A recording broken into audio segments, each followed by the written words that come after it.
Welcome friends.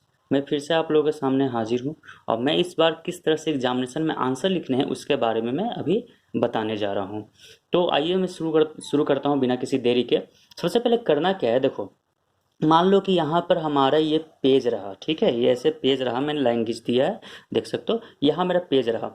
सबसे पहले करना हमें ये है कि यहाँ पर देखो सबसे पहले क्वेश्चन आएगा तो हम लोग को जो सबसे पहला लाइन होगा यानी कि क्वेश्चन लिखना है। जैसे कि मैं बकायदा आपको इस पर करके बता देता हूँ। देखो ये रहा पेज, इस तरह से हमारा कॉपी रहेगा, ठीक है, इस तरह से कॉपी रहेगा। तो इस तरह से कॉपी रहा तो सबसे पहले ये वाला जो फर्स्ट लाइन होगा, फर्स्ट लाइन पर आप सबसे पहले यहाँ पर क्वेश्चन देकर क्वेश्चन लिखना है। जैसे कि मैंने क्वेश्चन लिखा कि जैसे क्वेश्चन होगा डिफाइन, ठीक है, define bipolar disorder, bipolar disorder and its its causes and treatment, ठीक है, ये रहा। अगर इस तरह से क्वेश्चन तो सबसे पहले हम यहाँ क्वेश्चन लिखेंगे। 2 लाइन में क्वेश्चन हमारा कैप्चर हो चुका है। देखो पेज भी भरना हमें आना चाहिए, पेज कैसे भरना है ये भी चीज़ें हैं। तो हमको पेज भरने का मैं तरीका भी बता रहा हूँ, किस तरह से आंसर लिखने उसका भी तरीका बता रहा हूँ। तो सबसे पहले मैंने क्या किया, डिफाइन किया है, डिफाइन बाइपोलर डिसऑर्डर। ये क्वेश्चन जो देगा वो लिख देना यहाँ पर। जो अगर ये मान लो कि सेकंड नंबर क्वेश्चन आता है, इस तरह से कर इस तरह से लिख देना, 2 पेज खत्म। इसके बाद आपको करना क्या है, यहाँ पर लिखेंगे इंट्रो, क्या लिखेंगे, इंट्रोडक्शन, ठीक है, ये करो, इस तरह से दे दो। देखो हमारा यहाँ से 1 2 3 ये चौथा लाइन हम लोग का कैप्चर हो चुका है।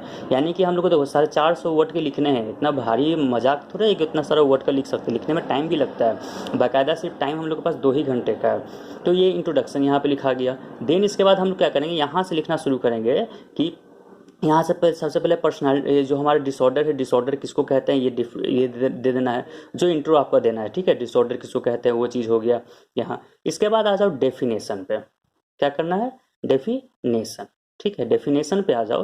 ये डेफिनेशन हमारा है क्या, डेफिनेशन यानी कि बाइपोलर डिसऑर्डर का। ये बाइपोलर डिसऑर्डर का जो भी डेफिनेशन आप जानते हो वो हम लोग यहाँ पे लिख देंगे, यहाँ पे आ जाएगा, ठीक है। पॉइंट वाइज सुनो, अभी मैं थोड़ा बताऊंगा भी, अपने नोट्स दिखाऊंगा भी किस तरह से पॉइंट वाइज वहाँ पे लिखना है। ये डेफिनेशन हो गया। देन इसके बाद इसके जो भी होंगे टाइप्स इसके जो होते हैं, यहाँ पे टाइप्स लिखा। टाइप्स देखो जब भी लिखना था टाइप्स, जैसे कि इसमें था आपका टाइप्स है बाइपोलर 1 है, ठीक है, बाइपोलर 1 हो गया, बाइपोलर 2 हो गया, ठीक। तो ये जो हमारे इसके टाइप्स हो गए बाइपोलर 1 बाई, तो पहले आप यहाँ दो, उसके बाद यहाँ पे फिर से आओ। देखो इस तरह से लिखने से, देखो इस तरह से लिखने से हमारे इतना पेज कवर हो जा रहा है, लाइनिंग हमारे इतने कवर हो रहे हैं।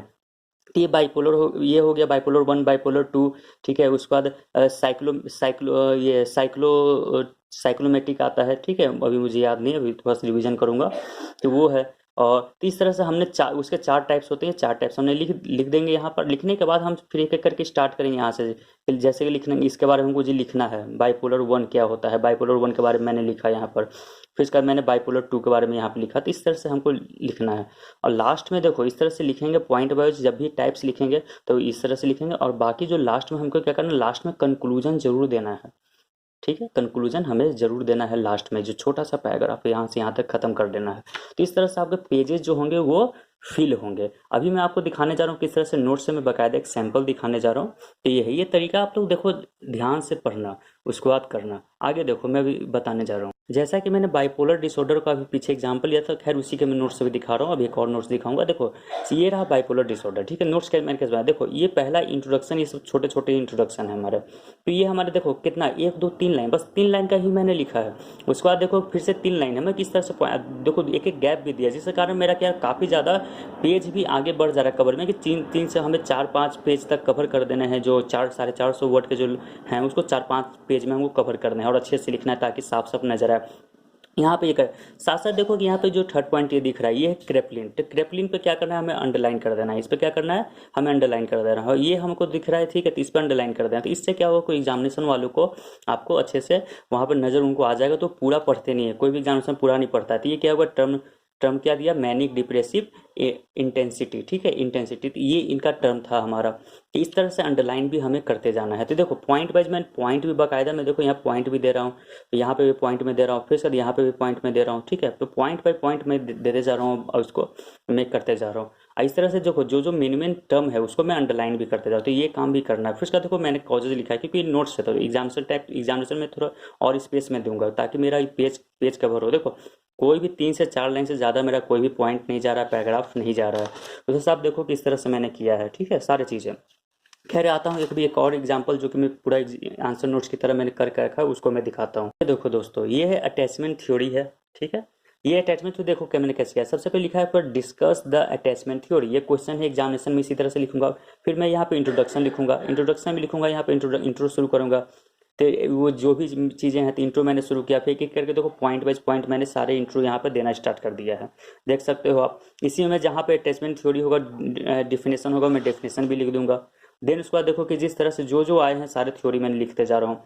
कैसे कैसे हमारे मेजर जो स्टाइल था, देखो मेजर स्टाइल हमने ये लिख दिया, इस तरह से कर कर मैंने लिखा। यहाँ पे देखो पॉइंट वाइज पॉइंट में देते जा रहा हूँ। तो इस तरह से देखो, इस तरह से क्या होता है ना कि अच्छे से एक सिस्टमैटिक ढंग में रिप्रेजेंट होता है, तो लोग वहाँ पे देखते हैं कि हाँ बहुत अच्छा से लिखा हुआ है, तो एग्जामिनर खुश हो जाता है और नंबर भी देना शुरू करेगा आपको। देखो मैंने फिर इसका लिखा है, फिर फैक्टर लिखा है ना। उसी तरह से फिर अटैचमेंट थ्योरी है, अटैचमेंट थ्योरी का हम लोग देख सकते हैं कि किस तरह से हो रहा है। बाकी सारे देखो मैंने कैसे देयर इज अ 3 टाइप से लिखा। देखो दोनों के बीच लाइन के बीच में मैंने स्पेस छोड़ा, यहाँ भी स्पेस, इसके बाद भी स्पेस। फिर इसका देखो मैंने ये लिखा स्टाइल, इसमें देखो देख के फिर से मैंने स्पेस छोड़ा। फिर इसका देखो मैंने 2 लाइन का पॉइंट लिखा, फिर स्पेस, 2 लाइन का पॉइंट। इस तरह से मैं पेज भर रहे हैं ताकि साफ साफ अच्छा लगे और नज़र उठे उनको आए। और फाइनली देखो कि देखो यहाँ पर मैंने जो भी लिखा है, देखो पॉइंट वाइज पॉइंट सारा लिखा है मैंने। अगर मन करेगा डिस्कशन करेंगे तो करूंगा, तो ये चीज़ें इस तरह से लिख लेंगे। इससे क्या होता है ना, कुछ भी चीज़ आप भूल नहीं पाते हो। अगर बाय द वे भूल जाते हो लिखना, 4 चीज़ लिखे, टाइम नहीं रहा, भूल गया, तो एग्जामिनर देखा कि हाँ इसको आ रहा था, टाइम की वजह से वो लिख नहीं पाया है, तो एग्जामिनर खुश होकर हो सके नंबर भी दे सकता है।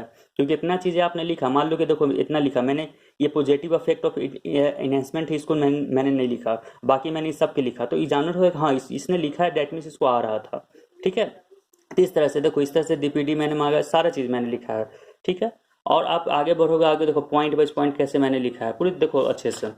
तो इस तरह से हम लोग लिखेंगे ताकि हम लोग को एग्जामिनर खुश हो जाए, सभी से अच्छे हो जाए। लास्ट में देखो मैंने कंक्लूजन लिखा है, कंक्लूजन पर लिखना ही लिखना है, कंक्लूजन लिख दो। ये ऐसे करके लिखेंगे तो हम लोग को मार्क्स ज़्यादा आएगा। तो हम लोग को क्या क्या मैंने बोला, मैंने पहले ही बताया था कि सबसे पहले इंट्रो लिखना है, ठीक है। सबसे पहले क्या लिखना है आपको, इंट्रो। तो सबसे पहले मैंने इंट्रो लिखा है, ठीक है। इंट्रो के बाद अगर डेफिनेशन है तो डेफिनेशन लिखे। इस तरह से पॉइंट वाइज पॉइंट करना है। उसका जो भी हमें टाइप्स मिलेंगे उसका लिख देना है, इस तरह से पॉइंट वाइज। अगर जितने भी हैं पहले उसको लिख दो, 4-5। उसके बाद एक एक करके हम एक एक को डिस्क्राइब करेंगे।